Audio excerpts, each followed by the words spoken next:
Lihat apa kata Imam Sya'rani.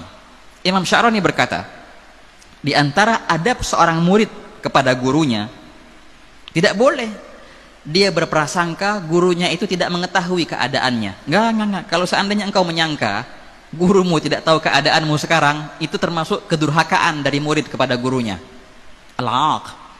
Ada namanya kan anak durhaka.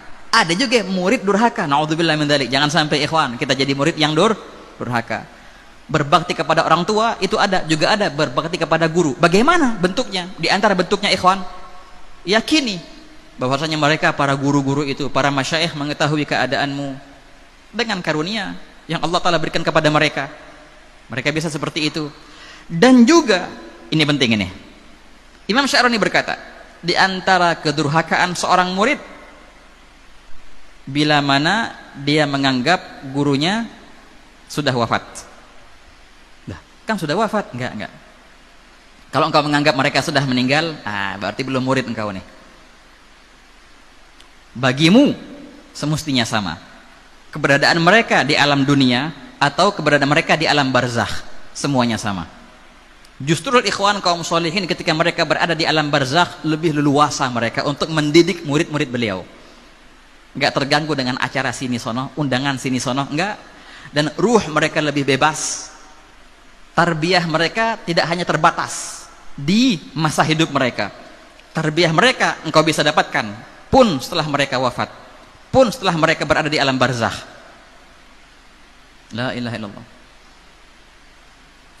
Qad mata qaumun wa ma matat fadailuhum wa 'asha qaumun wa hum fin nasi amwatu. Kata Imam Syafi'i.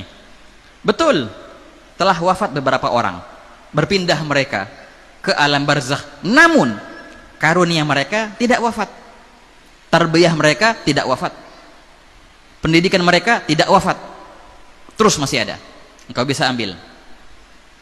Namun ada sebaliknya orang-orang yang wa'asha qaumun wa hum fin nasi amwatu, tapi ada orang yang masih hidup di alam dunia tapi hakikatnya mayat, hakikatnya sudah mati.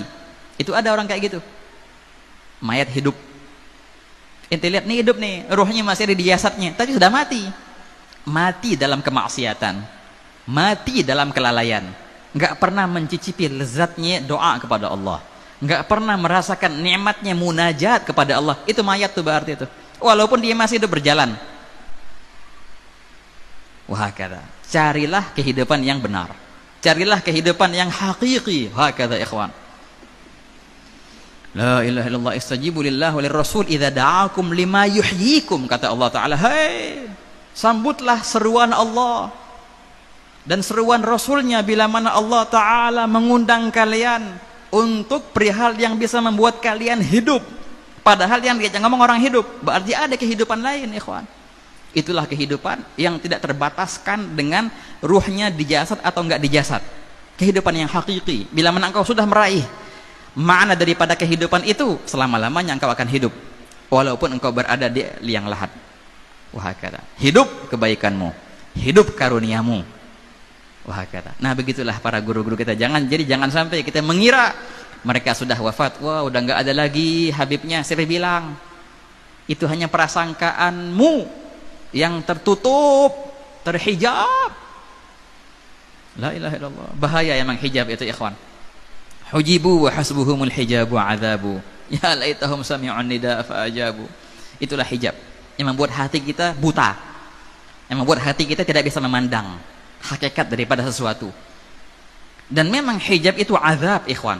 Di antara cara Allah Ta'ala mengazab seseorang, bukan cuma dikasih musibah duniawi, enggak, di antara azab yang pedih yang Allah berikan kepada hambanya yang jauh darinya, Allah tutup dia, Allah hijab dia, sehingga dia mati rasa, nggak bisa memandang hakikat sesuatu. Itu hijab. Sebagian solehin berkata seperti ini, ya Rabbi mahma adzabtani fala tu'adzibni bidzullil hijab. Ya Allah, kalau seandainya engkau memang mengazabku, maka aku mohon ya Allah, jangan engkau azabku dengan hijab, azabku dengan yang lain, tapi hijab jangan ya Allah, jangan engkau hijab aku, jangan engkau tutupkan. engkau halangkan aku darimu. Itu hijab, ikhwan. Bahaya hijab itu. Subhanallah walhamdulillah.